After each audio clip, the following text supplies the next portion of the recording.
Estas son algunas de las imágenes de la propuesta, ¿no?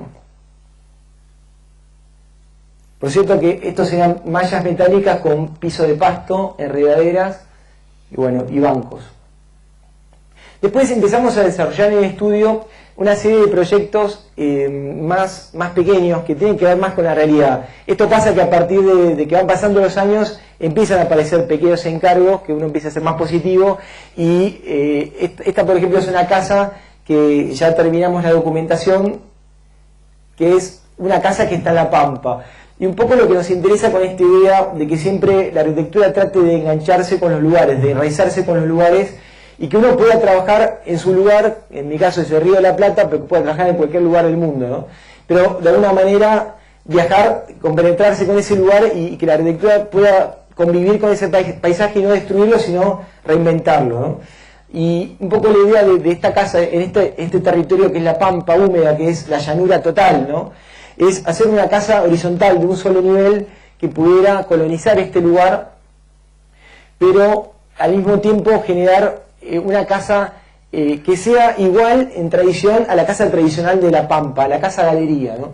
Entonces, la casa galería tiene que ver con un poco lo que hablamos con Roberto hace un rato, Jaco, que decíamos qué importantes son las transiciones y poder hacer una arquitectura que de alguna manera absorba esa esencia de la casa tradicional de la Pampa, que vemos en los campos, que tiene galería, pero que esa galería, o sea, obviamente no caer en lo folclórico, de ser una arquitectura contemporánea, ¿no? Entonces es una casa que es toda esta, que son varias cajas, que fragmenta la caja, como que quiebra la caja e internamente, espacialmente, todo se fractura y empieza a ser más dinámico, pero que está duplicada en esta galería.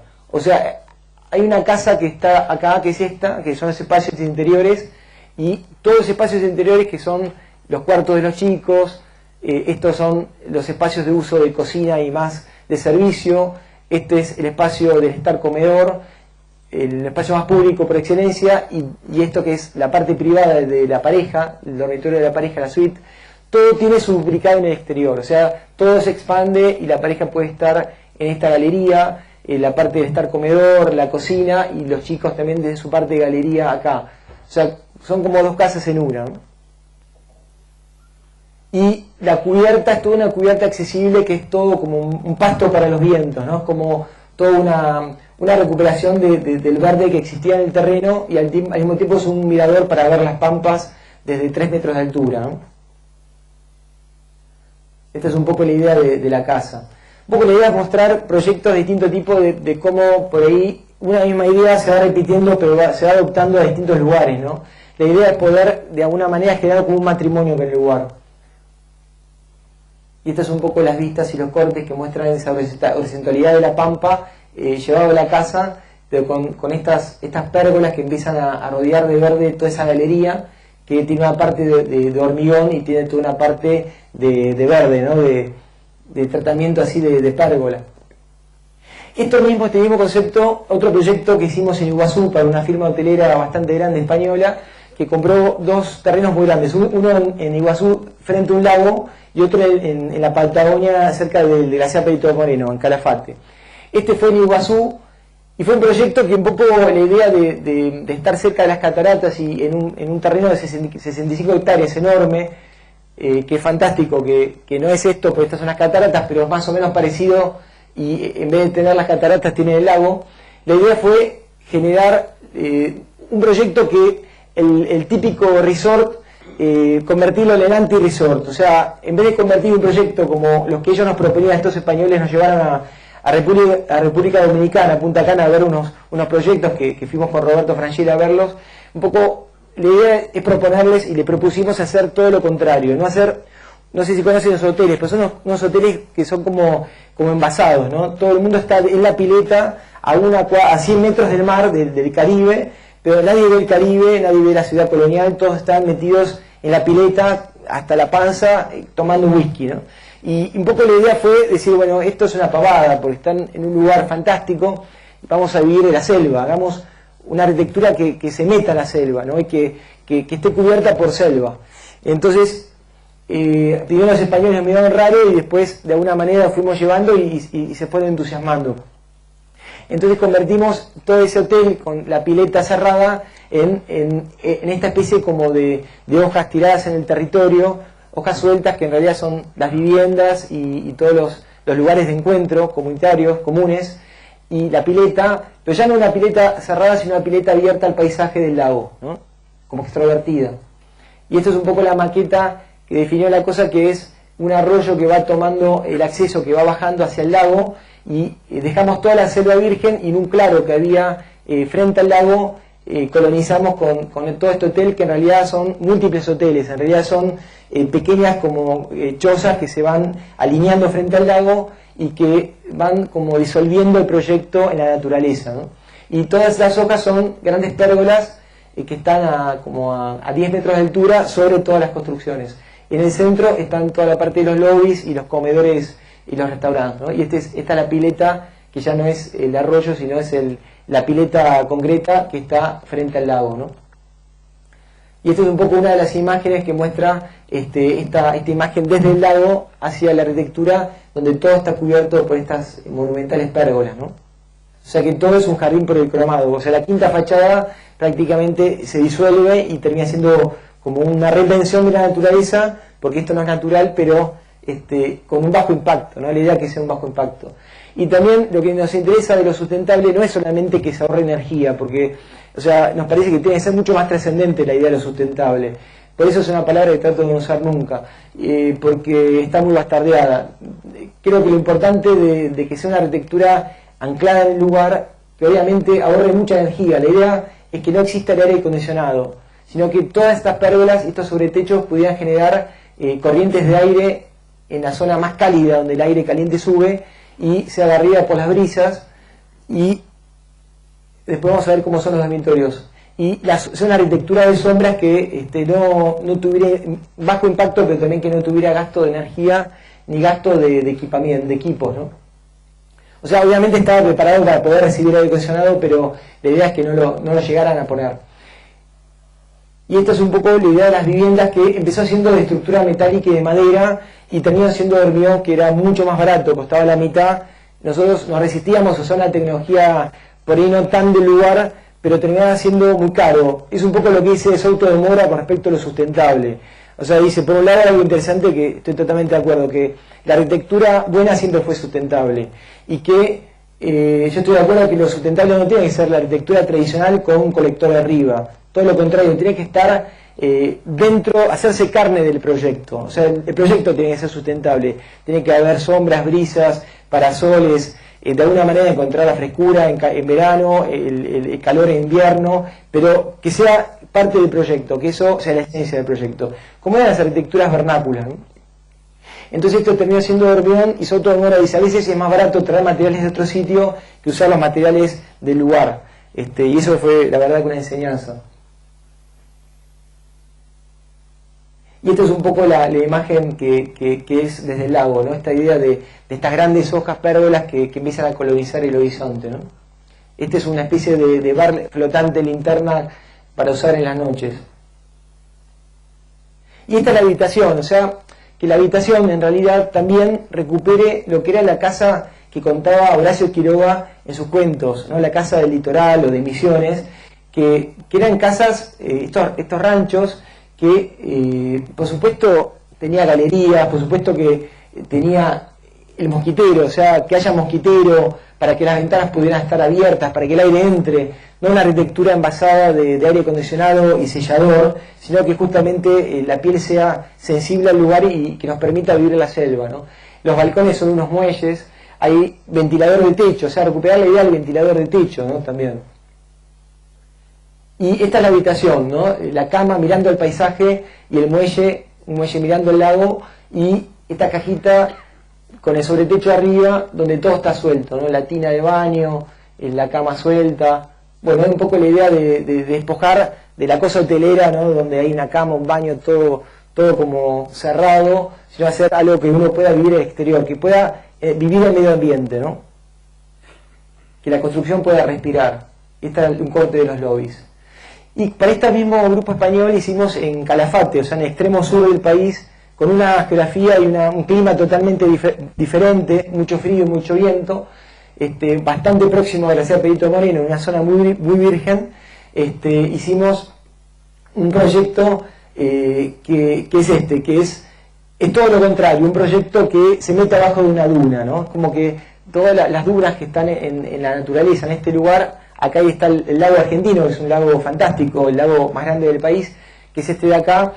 Esta es una ladera de una colina que va bajando hacia el lago, y la idea fue que el impacto sea mínimo y hacer una arquitectura de invernaderos, ¿no? Hacer una arquitectura de dunas que cubren todo con sus tierras bastante áridas de codrones, toda la cubierta, y este gran gusano que es como una especie de calle de encuentros que va bajando, quebrando la ladera, va bajando hasta el lago y hasta una pista de patinaje que armamos ahí, y va llevando a todas las habitaciones y a los lobbies y a los restaurantes que están en este caso en el extremo más alto del terreno para tener las mejores vistas.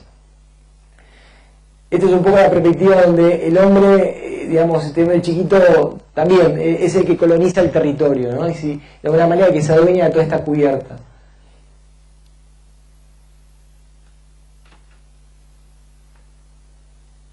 Y esto es la visión desde el otro lado, donde la colina de piedra es quebrada, es cortada y empieza a bajar esta calle, que también tiene una escalinata y tiene un ascensor en rampa que va balconeando al lago y va alimentando a todo el programa. Aquí es esta gran perspectiva que termina en el lago, ¿no?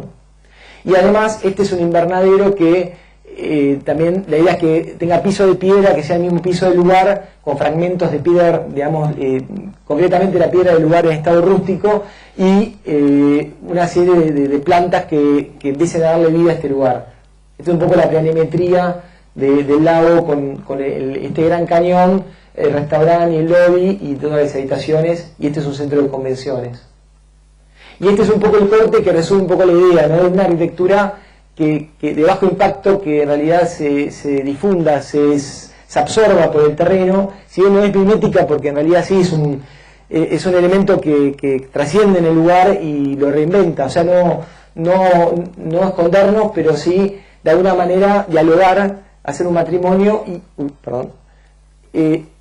estos lugares son estos invernaderos que, así como el gran invernadero de la calle de Conectora, en cada lugar, en cada habitación, y por ejemplo acá en el lobby, con este lugar de fuego, tuviera hacia el lago también carpintería, doble carpintería, que pudiera tomar todo el calor del día y que a la tarde pudiera abrirse este elemento y el calor pudiera colaborar con la calefacción natural de este lugar. Acá sí que había calefacción por piso radiante, porque es imposible lograr el 100% de calefacción natural, pero la idea es que estos habitáculos colaboren mucho con la calefacción, tanto de los lobbies como con las habitaciones, que también en este caso también era muy rústica la habitación, de hormigón, sin acabados, un poco como son los habitáculos de la Tourette, o sea, mucha austeridad. Son hoteles que no tienen empapelados, no tienen pintura, no tienen durlock, no tienen revestimientos, donde todo es constructivo y la construcción se termina con el hormigón, el piso de hormigón y con los elementos que son al mismo tiempo decorativos, ¿no? No es una arquitectura que después reciban decoradores, sino que los decoradores no existen en estos proyectos, ¿no? O sea, somos nosotros. Acá también la cama de frente al lago, el invernadero que tiene doble piel de vidrio, esta que se puede abrir, esta que no, y que toma el calor para cuando la gente llega de las visitas al glaciar y a los paseos, a la tarde pueda abrir estos paneles corredizos y el calor pueda entrar, ¿no es cierto? Y después, bueno, este proyecto tiene que ver no ya con proyectos metidos dentro de la naturaleza virgen, sino esto es en la Universidad de Neuquén, del Comahue, justamente en la misma ciudad que mostró Teresa, pero para la Universidad del Comahue también en el medio, no en el medio, sino entre la ciudad y la naturaleza, que es la barda, el elemento de la barda, que es un quiebre geográfico, que justamente trabajar en los lindes de la ciudad es interesante. Y la idea ahí en ese momento, decíamos, ¿cómo podemos hacer dos facultades y una ampliación del campus? Entonces decimos, en Neuquén tenemos que trabajar con el viento y con el frío. Entonces dijimos, lo importante es generar microclimas. Entonces las facultades se generan en torno a patios que generan como micromundos, lugares de encuentro, pero lugares protegidos del viento y que son verdaderos remansos, ¿no? Donde las acequias que utilizábamos en las áreas comunes pudieran entrar y generar un fuentón y humectar el aire seco, ¿no?, de Neuquén. Eso es un poco la idea como germinal.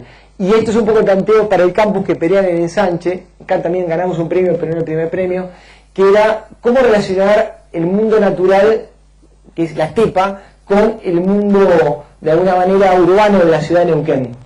Como estaban en el borde, lo que propusimos, estos son varios de los edificios existentes, era generar como la continuidad de la trama de la ciudad hacia la barda, terminando las calles en miradores elevados, para poder ver toda la ciudad con vistas panorámicas desde arriba, y generar como esta plantación que en todo Neuquén, si hay alguno de Neuquén o del sur, o si alguno fue, para parar el viento, que es lo que destruye la vida en Neuquén, es usar muchísimo las barreras de estos álamos, de álamos, que son los árboles muy verticales.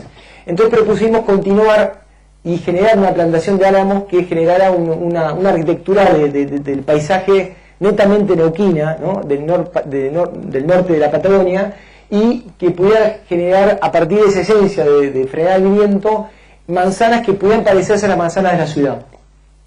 Y los edificios, que son concretamente estos dos, que eran los que proponían, los que pedían, son edificios que se convierten en estos remansos, estos patios, ¿no? Son patios que se conectan con la calle pública que generamos en este lugar con acequias, y cada facultad es un patio que está rodeado por toda la facultad y que está construido con pantallas de bloques de hormigón muy económicas que empiezan a generar estas prolongaciones de muros para generar estas situaciones de pequeños lugares protegidos del viento, que generalmente el viento más complicado es el viento que viene del oeste, de abajo en este dibujo, y empezaba a generar como pequeños remansos de salidas de los edificios y de los paquetes de los edificios.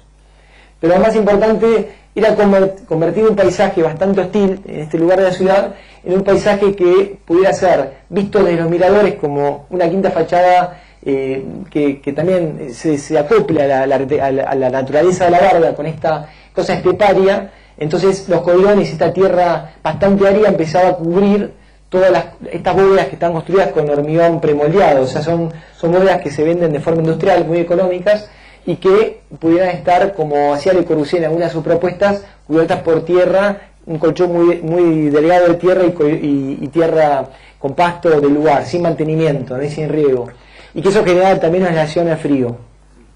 Y estos patios que generan estos lugares protegidos del viento. Esta es un poco la imagen desde la calle pública del campus, como un lugar de articulación de todas las facultades, y esto es un poco la imagen de los patios. Esta es otra facultad que también ganamos un tercer premio, que es la Facultad de Psicología en la UBA, en Núñez. No sé si conocen el campus, el que no llegó a terminar de ser campus. La ciudad universitaria en Buenos Aires está al lado del río. Este es uno de los dos pabellones que existen, y en un momento dado la UBA propuso hacer la Facultad de Psicología acá, en las bases de un pabellón que era igual a estos, que estaba nada más que las bases, no se había llegado a terminar el edificio jamás. Entonces la propuesta fue también trabajar, en este caso también en el borde entre la naturaleza y la ciudad, y fue generar un planteo que tuviera que ver con esta idea siempre de poder hacer que el hombre viva en su máxima plenitud de la natural que podemos tener en la ciudad. En este caso la ciudad de Buenos Aires, que tiene su río, que está siempre mirando a espaldas del río, la propuesta fue hacer una facultad que sea una lomada y que pudiera vivir tanto de la ciudad como del río, ¿no? Entonces esta lomada podía ser vivida desde adentro con una calle interior, o también desde el exterior como un lugar de recorrido y de uso concreto. Esta fue un poco la imagen que presentamos, que es una facultad que es una lomada, una especie de lomada en la pampa, que pudiera tener este recorrido a través de rampas por arriba, con esta especie de terraza jardín, y una terraza jardín más importante en el corazón, coronando en la parte más alta, mirador tanto del río como de la ciudad, y como lugar para hacer fiestas y recitales, ¿no? Esta es un poco la idea, estas de plazas o de terrazas jardín, que también pueden servir para entrar desde afuera, o puede ser de adentro o desde afuera del edificio, o expandir todos los paquetes programáticos a estas terrazas. al final ganó un proyecto que formalmente es muy interesante, pero un poco nuestra crítica era que estaba armado en función de circulaciones, cerrado por pisos, por losas, y nos parecía que faltaba el carácter institucional de un espacio que resuma toda la institución. O sea, igual que en una plaza pública, en un edificio público, o sea, el lugar de la protesta, pero no solamente de la protesta, también de la manifestación, de lo lúdico, del encuentro. Y, por ejemplo, nosotros en la Facultad de Arquitectura tenemos una bandera gigante que es donde están todas las caras de los desaparecidos, de los alumnos y los docentes. Y en psicología hay el doble de banderas que en arquitectura, porque están mucho más politizados que nosotros. Entonces uno va a la Facultad de Psicología y tiene, en época de elecciones tiene que ir esquivando carteles.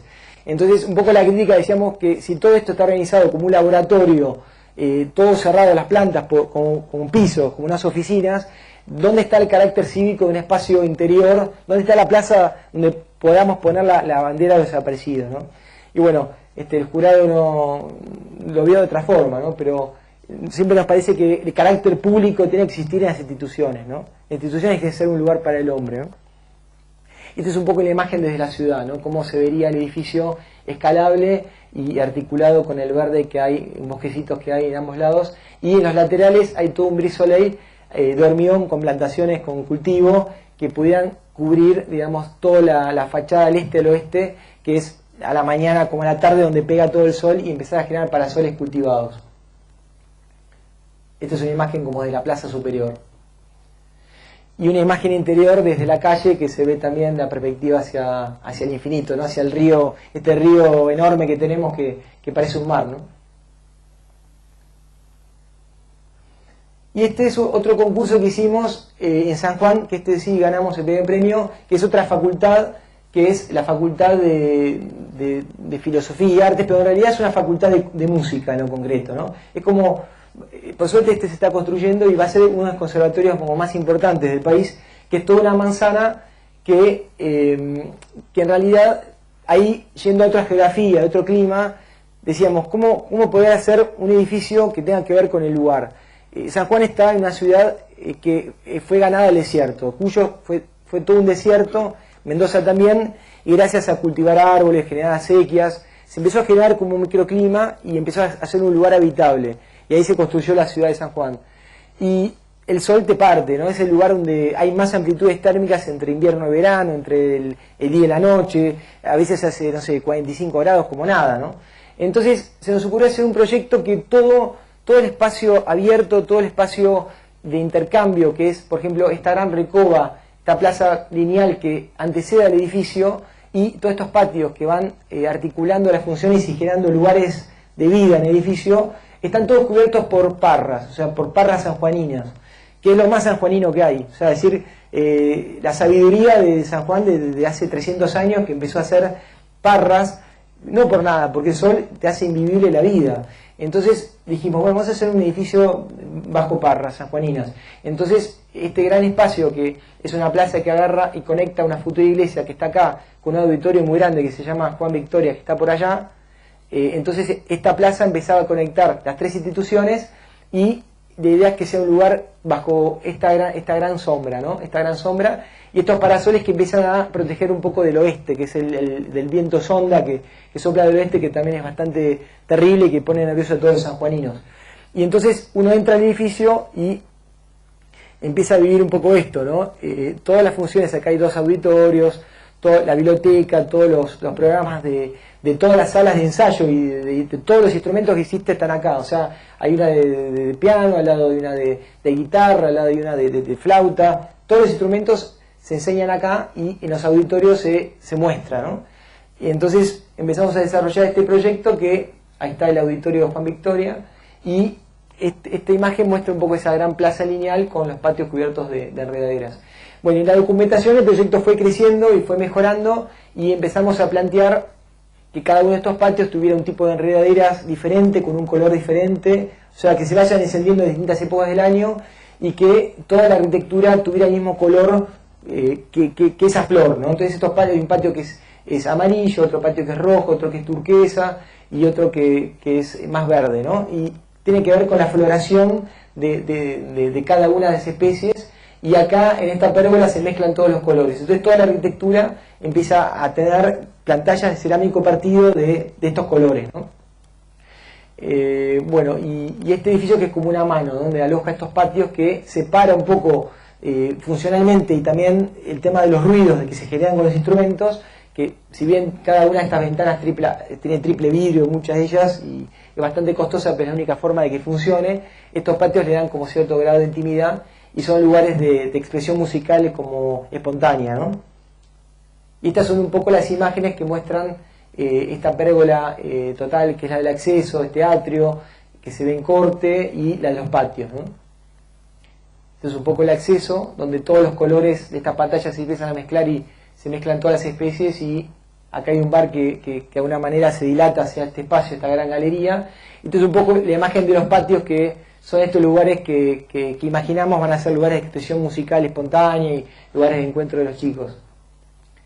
Y digamos, más allá de esta idea general que podríamos decir que todo esto también ahorra energía, porque estos patios de sombra empiezan a generar que toda la luz que llega a las ventanas llegue filtrada por estas sombras, estas medias sombras.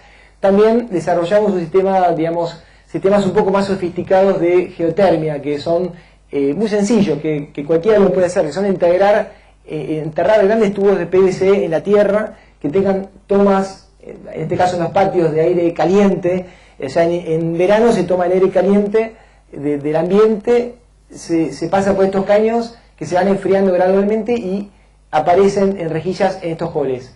Y en la planta, en la parte de la cubierta, se practican unas torres chimeneas a lo largo de todo este hall, que con un espejo especial toma todo ese aire caliente que va para arriba y lo libera. Entonces genera una especie de sistema de aire acondicionado natural, sin energía, sin gasto de energía y gasto mecánico, que naturalmente va calentando en invierno, porque en invierno pasa todo lo contrario. O sea, se toma el aire muy frío en invierno y se va subiendo la temperatura que pasa por la Tierra, que siempre atempera, y se inyecta con la temperatura inversa, ¿no? Con la temperatura más cálida.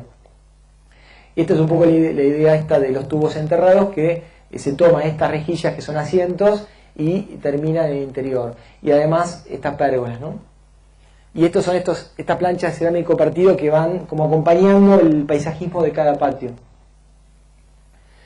Bueno, este es un concurso que también nos fue bien, que fue el pabellón argentino, el pabellón de Bicentenario que hicieron en la ciudad de Buenos Aires, que desarrolló este gobierno hace un par de años, en 2010, hace 4 años, y que estuvo construido pocos meses. Y cuando ganamos el proyecto, el concurso, las bases pedían hacer 100 metros cuadrados construidos, que nosotros lo alojamos acá, y hacer un pequeño techo. Entonces nosotros propusimos hacer todo un gran techo, como de 70 metros de largo, hacer una gran sombra, un gran umbráculo. Esto es en la avenida Libertador, para que se den una idea, en el centro del Parque 3 de Febrero, que es un gran parque verde que hay en Buenos Aires. Y en ese gran parque que hicimos, como decía Heidegger, vos ponés un puente, alojar un puente en un río y convertís un gran espacio inconmensurable en un lugar. Entonces la idea nuestra fue generar un lugar, o sea, cómo generar un lugar en la extensión infinita del verde del Parque 3 de Febrero, y generar un espacio de vida, de sombra, y que ahí, digamos, los porteños pudieran vivir de espectáculos musicales, de recital de música, de poesía, de lugar de la historia, ¿no? Que se iba a relatar la historia, conferencias. Y bueno, un poco la idea fue hacer esta gran plaza con nada de presupuesto. Cuando ganamos el concurso, la gente del gobierno de la ciudad nos dice, bueno, la única forma que se haga es que la hagan sin presupuesto, porque no tenemos un peso, y nos dimos cuenta ahora. Así que es muy probable que no se construya. Entonces en ese momento dijimos, bueno, esto es terrible porque no se va a hacer, y se nos ocurrió la idea de decir, bueno, ¿qué pasa si hacemos algo sin plata? Entonces hablamos con la gente de la municipalidad y dijimos, bueno, ¿qué tienen en los galpones? ¿Qué tienen? ¿Qué basura tienen? O sea, ¿qué es lo que tiran? O sea, ¿qué es lo que desechan? Entonces en ese momento dijeron, bueno, no tenemos casi nada, tenemos maderas de andamios o maderas que usamos para algunas obras, con eso hicimos el piso. Después, esta es un poco la planta que mostraba el habitáculo cerrado y todo el umbráculo que nosotros se lo regalábamos, que vino por la propuesta, y acá alojábamos algunos servicios. Estas son las fachadas, que ese umbráculo cerraba también lateralmente y que hacía un lugar como una plaza cívica cerrada, ¿no? Cerrada y abierta. Y esta cajita se abría y empezaba a generar situaciones de vida acá, ¿no? Entonces lo construimos con 0 pesos, o sea, maderas que la municipalidad tenía. Estas lonas es el desguace de grandes carteles que hacen en el Mercado de Plata, que es un edificio muy grande que está frente al obelisco, que es donde uno paga las multas y va a hacer los trámites municipales, los arquitectos, y esos carteles acá tanto cambian la foto y los tiran abajo de un puente. Entonces fuimos a verlo y se nos ocurrió desguazarlo, cortarlo en tiras y reciclarlo y convertirlo en esta especie como de membrana abierta y cerrada, ¿no? Esta gran pérgola. Y estas chapas fueron donadas. Bueno, al final se pudo hacer todo casi con 0 pesos, ¿no? Y este es el día de inauguración donde toda la gente como tomó toda la extensión del lugar y todo el espacio circundante. Y realmente fue muy lindo ver que con poca plata, digamos, con muy poco presupuesto se puede hacer algo interesante, ¿no? Lamentablemente esto duró 3-4 meses y después se desarmó. Esta fue un poco la imagen desde la Avenida Libertador cruzando. Estas son las imágenes, estos cubos eran cubos historiados donde de un lado decía la década y de las otras caras hacia arriba iban contando qué había pasado en cada una de las 20 décadas de nuestra historia, ¿no? De los 200 siglos, de 200 años. Y bueno, ahí hay gente ensayando danza, que en un rato iban a hacer un espectáculo de danza, de imagen y sonido. Y esta es la cajita también de policarbonato, de lo más barato, que también fue donado.